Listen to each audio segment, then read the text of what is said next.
May mga umaaligid at may ilan na nakatatanggap ng offer para bumaliktad.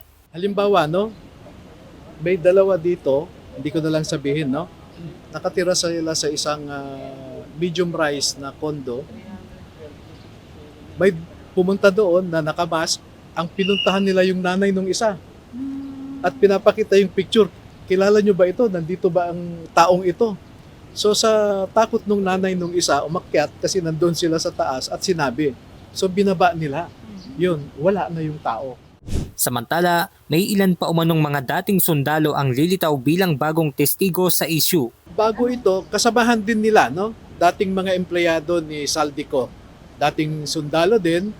Pero dahil humingi ng palugit ang mga complainant na magsasubmit daw sila ng reply affidavit sa June 8, ay hindi sinabi ko sa aming mga abogado na huwag nyo munang isama yung mga affidavit ng additional witnesses.